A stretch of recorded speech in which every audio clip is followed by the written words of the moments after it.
বিলোনিয়া হাসপাতালে শল্য চিকিৎসায় সফল অস্ত্রোপচার। অনেক ঝুঁকি নিয়ে একজন গর্ভবতী মহিলাকে জটিল অস্ত্রোপচারের মাধ্যমে মৃত্যুর মুখ থেকে ফিরিয়ে আনলেন বিলোনিয়া মহকুমার হাসপাতালের স্ত্রীরোগ বিশেষজ্ঞ চিকিৎসক বিকাশ মজুমদার। অবশ্য এই বিষয়ে বৃহস্পতিবার বিলোনিয়া মহকুমার স্বাস্থ্য আধিকারিকের কক্ষে সংবাদ মাধ্যমের মুখোমুখি হয়ে বলতে গিয়ে চিকিৎসক বিকাশ মজুমদার জানান, রোগীকে জরুরি ভিত্তিতে অস্ত্রোপচার করার দরকার ছিল, কিন্তু অন্য হাসপাতালে স্থানান্তরিত করে দিলে হয়তো মাঝ পথেই অঘটন ঘটে যেতে পারে।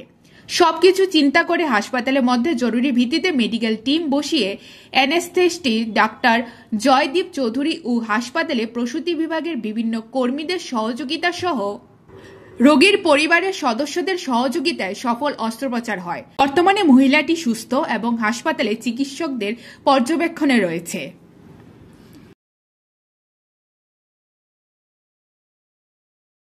লাকি ওর আনলাকি পেশেন্ট, যে পেশেন্টের জন্য আমি বলবো লাখ হই, যদি আমরা রেফার করতাম পেশেন্ট হয়তো আমরা হারাতাম, কিন্তু সেই পেশেন্ট আমরা করেছি এবং পেশেন্ট এখন সুস্থ আছে। আর একটুপিক প্রেগনেন্সি যে ব্যাপারটা বলেন, আমরা সচরাচর আমি একটু পাশ দিয়ে বলবো, যেটা একটুপিক প্রেগনেন্সি ইদানিং একটু বেশি হচ্ছে। হ্যাঁ, তো বিভিন্ন কারণে হতে পারে। একটুপিক যেহেতু মোস্ট কমন কারণটা আমরা যেটা জানি হচ্ছে, সেটা হলো যে ইনফেকশনটা বেশি হচ্ছে। আপনার বিভিন্ন STI, STD ওইসব ইনফেকশনগুলির কারণে যে প্রেগনেন্সিটা আমাদের জরায়ুতে না এসে অনেক সময় ম্যাক্সিমাম কারণে টিউবে চলে আসে। তো টিউবের মধ্যে প্রেগনেন্সিটা স্টে হয়ে যায়। নর্মালি জরায়ুতে এসে বড় হওয়ার কথা, তো যখন টিউবে আটকে যায়, টিউবটা বড় হলে টিউবটা ফেটে যায়।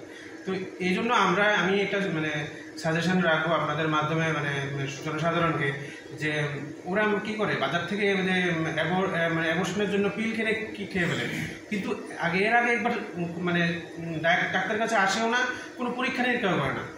এই সুক্ষেত্রে দেখা যায় 10% বা 5% পেশেন্টে দেখা যায় যে এটা টিউব প্রেগনেন্সি থাকে। তো এই যদি আপনি ওষুধটা খেয়ে নিই, তাহলে অ্যাবর্শন স্টার্ট হলে সেটা ইমার্জেন্সি হয়ে যাবে, তখন আপনার ডায়াগনোসিস হয়ে পেশেন্ট মরে যাবে। তো এইসব ঘটনা কিন্তু প্রতিনিয়ত বাড়ছে, যে আমাদের ম্যাটার্নাল ডেথের একটা ওয়ান অফ দ্য কজ হলো সেই টিউব প্রেগনেন্সি রাপচার হয়ে বা অতিরিক্ত রক্তক্ষরণ হয়ে মায়ের মৃত্যু। ডেলিভারি হয়ে মায়ের মৃত্যুর সংখ্যা কিন্তু অনেকটা কমে গেছে, কিন্তু এই যে অ্যাবর্শনের পিল খেয়ে টিউব রাপচার হয়ে মায়ের মৃত্যু কিন্তু অনেক বেড়ে যাচ্ছে। তো সেটা প্রতিরোধ করতে আমি সবাইকে বলবো যে অ্যাটলিস্ট ডাক্তারের পরামর্শ করে একটা সোনোগ্রাফি অন্তত করা উচিত, এবং অ্যাবর্শন না করলেও যারা আর্লি প্রেগনেন্সি যারা আছেন, সবাই প্রেগনেন্সি আসার সঙ্গে সঙ্গে ডাক্তারের পরামর্শ করতে হবে এবং একটা সোনোগ্রাফি করে দেখতে হবে কোথায় প্রেগনেন্সিটা আছে, টিউবে আছে না নর্মাল জায়গাতে আছে। তো টিউবের প্রেগনেন্সি থাকলে এটা কিন্তু সঙ্গে সঙ্গে আমাদের সচেতন হতে হবে, এবং এটার জন্য ওপেন অপারেশন সার্জারি করতে হবে। এখন ল্যাপ্রোস্কোপির মাধ্যমেও আমরা এই অপারেশনটাকে পেশেন্টটাকে ট্রিট করতে পারি, বা মেডিকেল ম্যানেজমেন্টের মাধ্যমে এটা ট্রিট করা যায়, ওষুধ দিয়ে করতে হবে।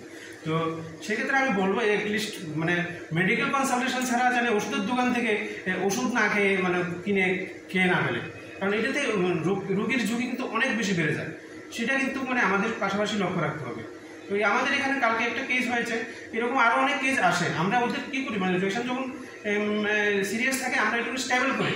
লাস্ট টাইম কিছুদিন আগে একটা পেশেন্ট বেঁচে গেছে, পেশেন্ট শকে ছিল, আমাদের তখন অপারেশনের টিম রেডি ছিল না, বা আমাদের কাছে ছিল না, সবসময় থাকে না, বা সব কিছু রেডি করা যায় না।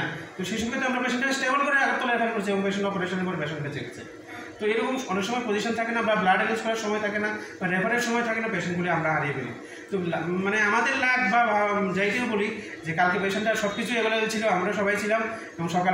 Bureau report, জনদর্পণ।